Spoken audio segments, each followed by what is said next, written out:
Saudara, saatnya kita simak sejumlah cerita penting dan menarik dari berbagai daerah di tanah air dalam cerita Nusantara. Kali ini giliran kawan-kawan kami dari Biro Kompas TV di Sorong dan Merauke. Sudah bersiap jurnalis Kompas TV Ece Dias dan juru kamera Flora Batlayeri di Sorong, Papua Barat Daya. Dan ada Kathleen Romera serta juru kamera Syarif Jimar di Merauke, Papua Selatan. Pertama kita ke Sorong terlebih dahulu, saudara. Selamat siang Ece, ada cerita menarik apa dari Sorong? Selamat siang Desi dan juga saudara, ada dua informasi dalam segmen Cerita Nusantara dari Biro Kompas TV Sorong. Informasi yang pertama, saudara, minimnya anggaran pengelolaan koperasi Kelurahan Merah Putih di Kota Sorong, Papua Barat Daya. Sejumlah etalase di koperasi terpantau kosong dan tidak terisi. Pengurus koperasi minta agar bantuan kredit usaha rakyat dan anggaran pembiayaan pemerintah segera dikucurkan. Koperasi Kelurahan Merah Putih program prioritas Presiden Prabowo dan Wakil Presiden Gibran Rakabuming Raka di Kota Sorong, Papua Barat Daya kini belum berjalan optimal. Salah satunya yang terpantau di Koperasi Kelurahan Merah Putih Rufei, sejumlah etalase tidak terisi barang-barang. Hanya terlihat sejumlah barang bantuan dari BUMN yang masih tunda bayar. Ketua Koperasi Kelurahan Merah Putih Rufei, Frankie M. Rumere mengatakan, kendala yang dihadapi pengurus koperasi saat ini yakni persoalan anggaran. Bantuan kredit usaha rakyat yang dicanangkan pemerintah pusat juga tidak dapat membiayai koperasi. Termasuk anggaran dari pemerintah daerah juga belum disalurkan.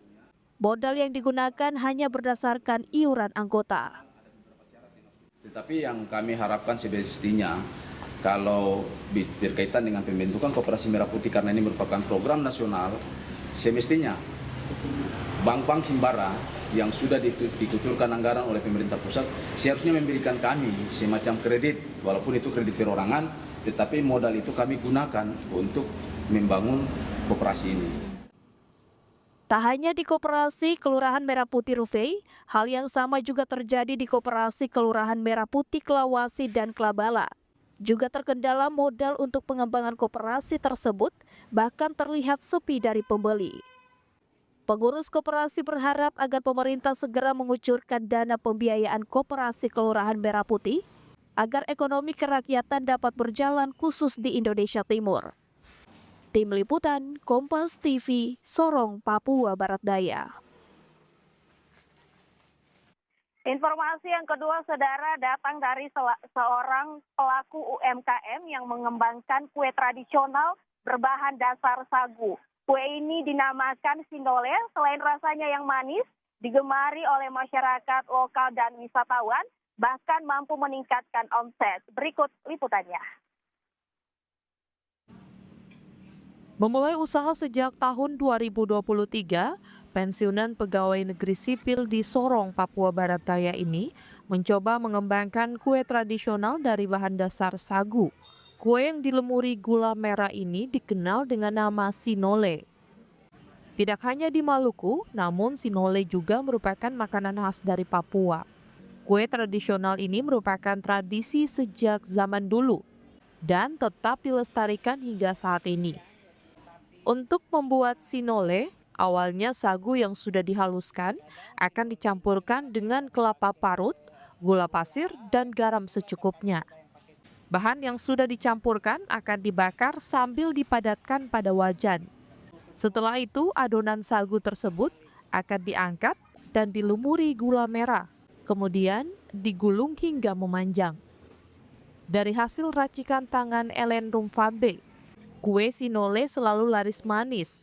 Bahkan pemesanan kue ini dari semua kalangan, hingga sejumlah turis yang berkunjung ke Kota Sorong. Untuk harga sinole tergantung ukuran, mulai dari Rp10.000 hingga Rp25.000. Usaha yang digeluti Ellen berfokus pada menu berbahan dasar lokal, sebagai upaya pelestarian makanan khas daerah agar dapat terus dikenal wisatawan yang berkunjung ke Kota Sorong. Di Kota Sorong ini banyak rumah makan kekinian, tetapi untuk mempertahankan kearifan lokal kami khususnya orang asli Papua, saya punya ide tersendiri untuk siapkan tempat ini jadi menu lokal untuk para tamu dari mancanegara maupun dari Jakarta dan dari kota-kota yang lain, sehingga di Sorong ini ada jenis rumah makan kultur food. Sinole yang siap disantap ini sangat pas disajikan dengan minuman manis dan hangat. Warung makan yang berlokasi di Jalan Utama Kota Sorong ini juga menyajikan menu lokal yang disediakan selain sinole. Di antaranya menu papeda, rumput laut, dan dada tuna. Tim Liputan Kompas TV, Sorong, Papua Barat Daya. Demikian dua informasi dalam segmen Cerita Nusantara dari Biro Kompas TV Sorong. Kembali ke studio Desi. Baik, terima kasih Ece Dias dari Sorong, Papua Barat. Dan dari Sorong kita terbang ke Merauke. Sudah ada Kathleen Romera. Selamat siang Kathleen, bagaimana dengan di Merauke? Ada cerita menarik apa? Selamat siang Desi. Dari Merauke kami punya dua informasi menarik untuk Cerita Nusantara hari ini. Langsung saja kita ke informasi yang pertama. Saudara, pemerintah Provinsi Papua Selatan bersama Forkopimda menggelar rapat koordinasi keamanan terkait meningkatnya kasus kriminal di Papua Selatan, terutama di Merauke. Pemerintah akan melakukan sejumlah upaya, salah satunya mengendalikan minuman keras yang menjadi pemicu utama angka kriminal di Papua Selatan. Pemerintah merespon meningkatnya angka kriminalitas di Papua Selatan, khususnya Merauke, ibu kota provinsi, dengan menggelar rapat koordinasi keamanan. Rapat bersama Forkopimda ini membahas sejumlah persoalan keamanan yang meningkat dalam beberapa waktu terakhir. Pangdam 24 Mandala Trikora Maijen TNI Luki Avianto mengatakan, dari hasil pembahasan ditemukan bahwa pemicu utama meningkatnya angka kriminal di Papua Selatan karena disebabkan pengaruh alkohol. Sehingga pemerintah menempuh langkah jangka pendek dan panjang dalam pengendalian peredaran miras. Rapat Forkopimda dipimpin oleh Pak Gubernur dengan semua komponen yang ada.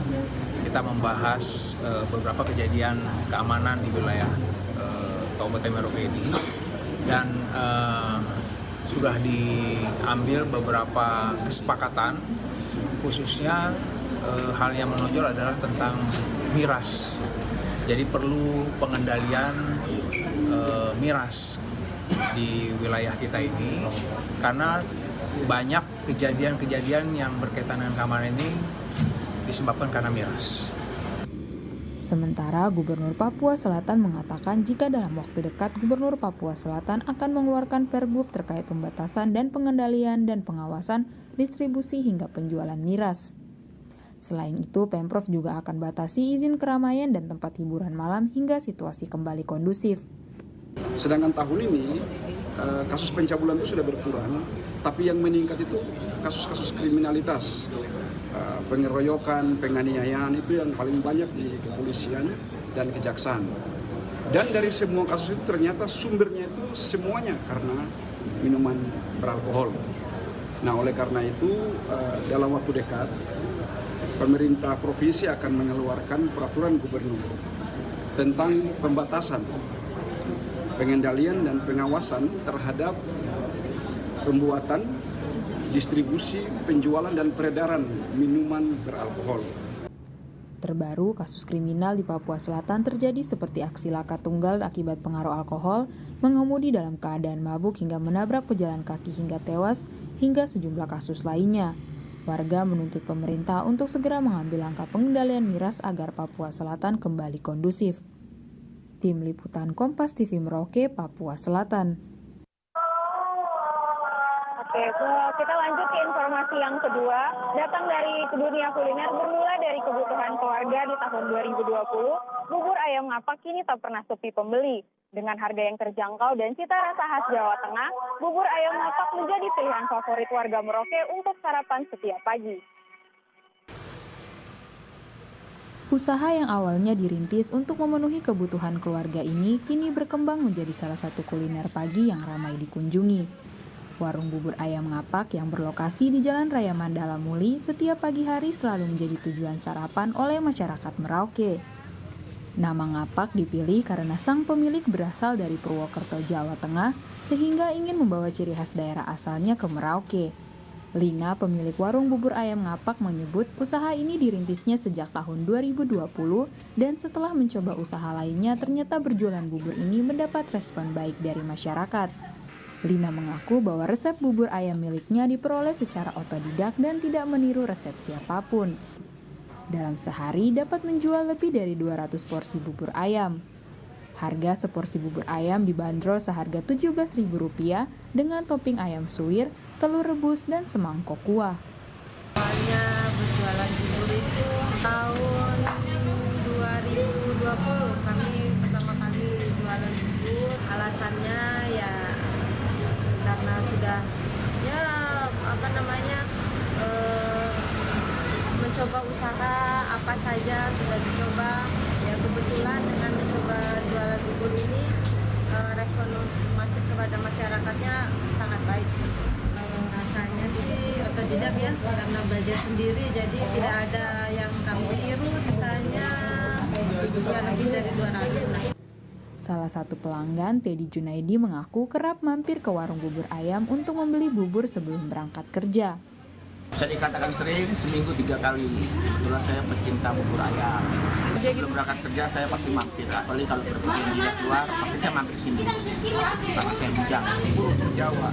Karena saya kerja sama kan Jawa dan Jawa. Yang punya kan orang Jawa ya. Gampang. Ada rasa dan pas. Hal senada juga disampaikan oleh pembeli lain, Yuni. Ia menyebut sering membeli bubur ayam ngapak buat sarapan dan cita rasa bubur ayam ngapak cocok dengan lidahnya serta harganya cukup terjangkau. Biasanya saya di sini jam 7-8 buat sarapan pagi. Cocok, rasanya enak dan gurih. Untuk harganya sih cukup terjangkau ya. Dengan kerja keras dan ketekunan, bubur ayam ngapak kini menjadi salah satu kuliner favorit warga Merauke, membawa cita rasa khas Jawa Tengah ke ujung timur Indonesia. Kathleen Romera, Kompas TV Merauke, Papua Selatan. Itu dia dua informasi menarik dari Merauke, kembali ke studio.